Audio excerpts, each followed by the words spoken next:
Nessa madrugada, a loja da família de um amigo meu foi furtada.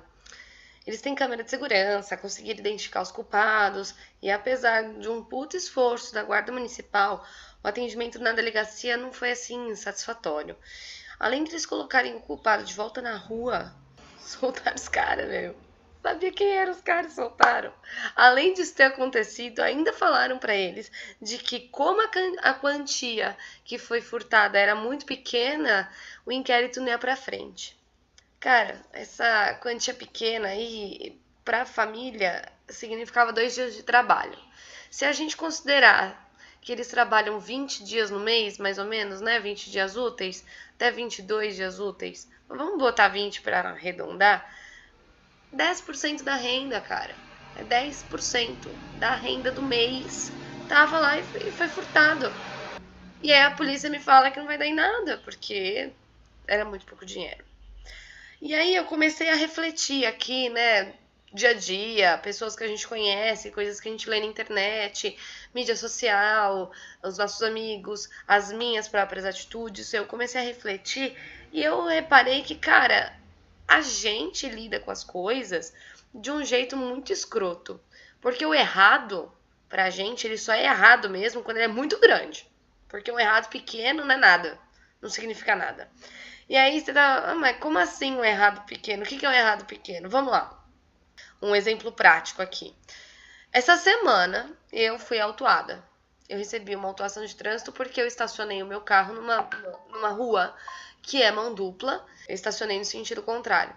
E a minha primeira reação foi: mas que merda! Estão me perseguindo, mas que bosta!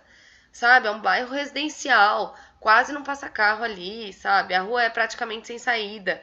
Que merda, né? Quase não tem rua, casa naquela rua, não passa ninguém. Por que eu tô tomando essa autuação? Mas que droga! Foi a minha primeira atitude, a primeira resposta que eu tive. E as pessoas para quem eu contei falaram exatamente a mesma coisa. Puta, que cagada, não acredito que pegaram você para Cristo.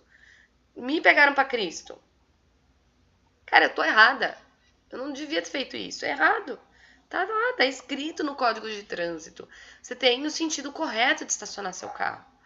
Ai, Nath, mas foi na hora do almoço. A gente sabe que a gente estacionar o carro no sentido contrário é ruim, porque às vezes à noite um carro pode estar vindo e não ver o seu carro. Porque o farol da frente, o farol frontal, ele não reflete o farol. Eu falei, não me importa. Não tá escrito no Código de Trânsito que é proibido estacionar nesse sentido à noite. Tá escrito que é proibido e ponto. E eu fiquei pensando, Natália, o que custava virar o carro, né? Por que você não virou o carro?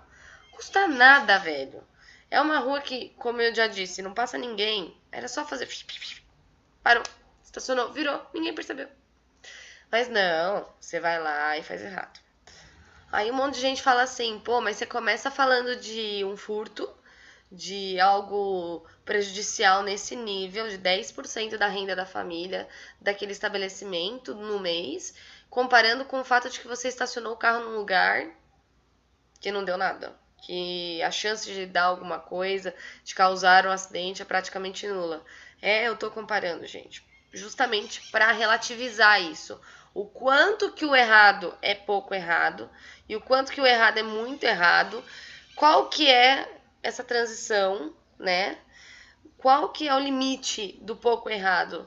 Por que é que o pouco errado é aceitável e o muito errado não é? Qual que é esse limiar? Qual que é esse limite? E a gente vive nessa sociedade muito louca que só sabe apontar o problema do país como sendo o governo. O governo é corrupto, o governo desvia dinheiro, o governo não se esforça, não faz nada pela população, etc. E aí eu lembrei de um vídeo que eu assisti do Karnal, do Leandro Carnal, para quem não conhece, conheçam, vale a pena. Ele diz, não existe governo corrupto de nação honesta. O que ele quis dizer com isso? Cara, que o governo de um país sempre vai ser a representação do que o país é. Porque se nós fôssemos uma população honesta, pelo menos na nossa maioria, significaria que a gente não ia aceitar a corrupção. E a gente não ia deixar essas coisas acontecerem. Isso significa que ia ser muito difícil fazer um ato de corrupção. Se a gente parar para pensar no que foram alguns dos atos de corrupção, que foi julgado, que foi condenado, que foi provado, que foi realizado, vamos falar aí das empreiteiras, de superfaturamento. Cara, superfaturamento de obra é um negócio que acontece há muito tempo. E só acontece porque os dois lados deixam. Tanto a empresa quanto o governo. Quem que é a empresa? Nós, trabalhadores. A gente que paga o imposto absurdo de renda. A gente não rouba dos outros, não é? Será? Vamos lá.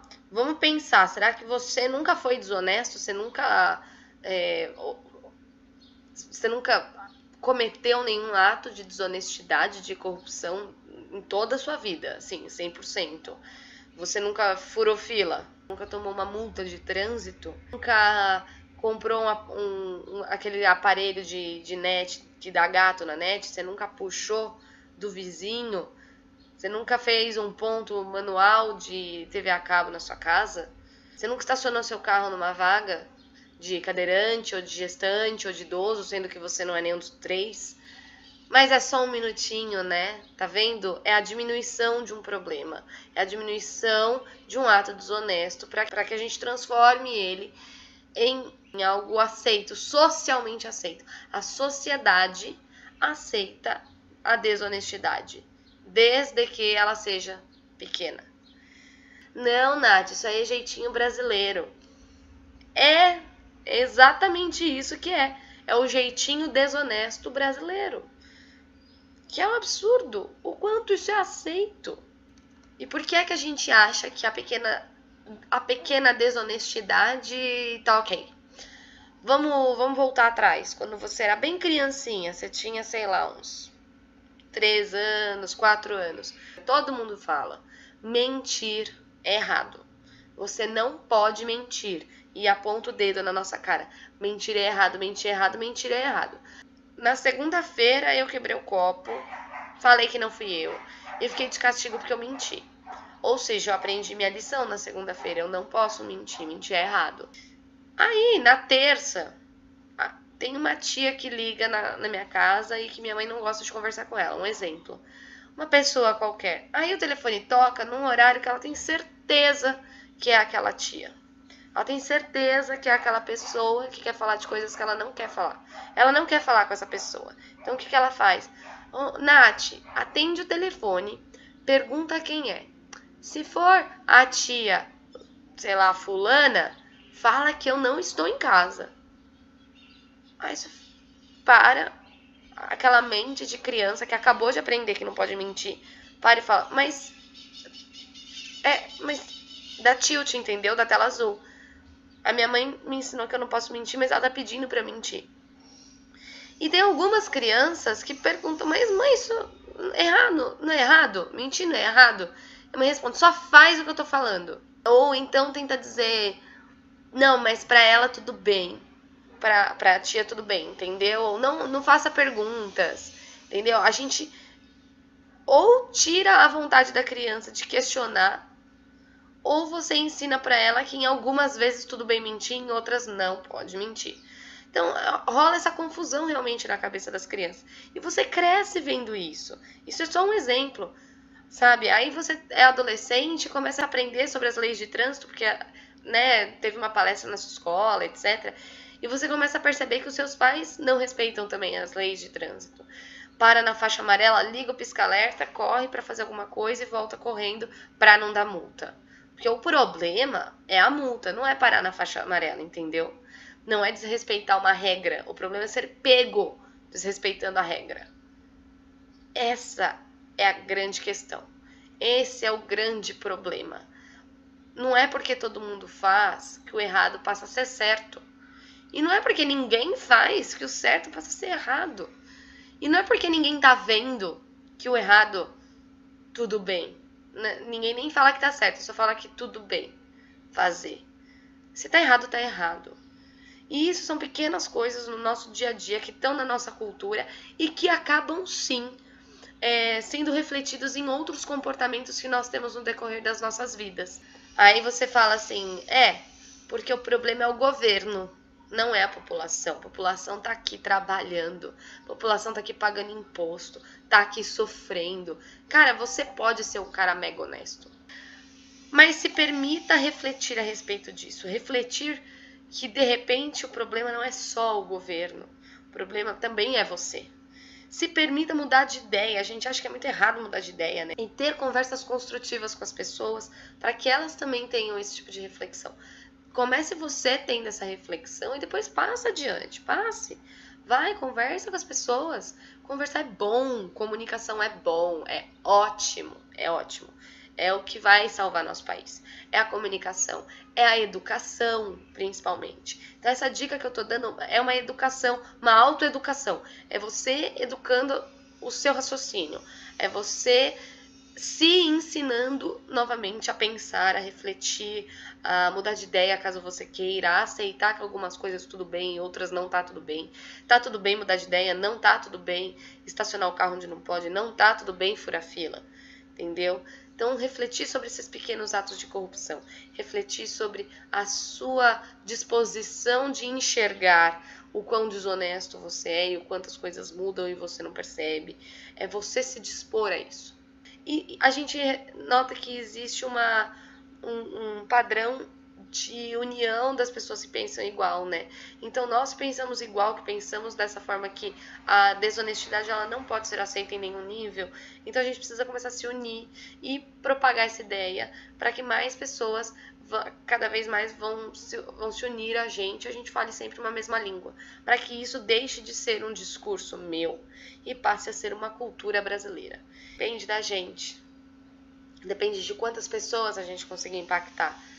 E voltando até no valor, porque é que eu comecei toda essa conversa sobre honestidade, porque eu tava falando do furto da loja, né, da família dos meus amigos, que eu fiquei muito chateada, e mais chateada ainda com a postura da polícia, porque por mais que o cidadão de bem, que é essa família, tenha câmeras, identificou os culpados, levou na polícia e seguiu todos os protocolos, e a guarda foi super solícita também, ajudou bastante, parabéns, mas os policiais tiveram uma atitude, ou pelo menos os que atenderam essa família, tiveram uma atitude horrorosa. Porque é cultura, né? Porque tá acostumado, porque não é nada. Porque dentro do dia a dia deles, aquela quantia sendo furtada é muito pouco. Porque, cara, ainda tem que lidar com furtos, com roubos de valores muito maiores. Pensa, o cara vai se importar com aquele dinheirinho que foi roubado? Deixa passar. Desencana, não vai dar em nada isso. E existem várias soluções aí que todo mundo pensa que é a melhor forma, que eu discordo, eu enxergo como única forma a educação. A partir do momento que todo mundo tiver educação e que for uma cultura enraizada, ser honesto, isso vai parar. Aí ninguém vai ver sentido em roubo. Aí o roubo vai deixar de fazer sentido.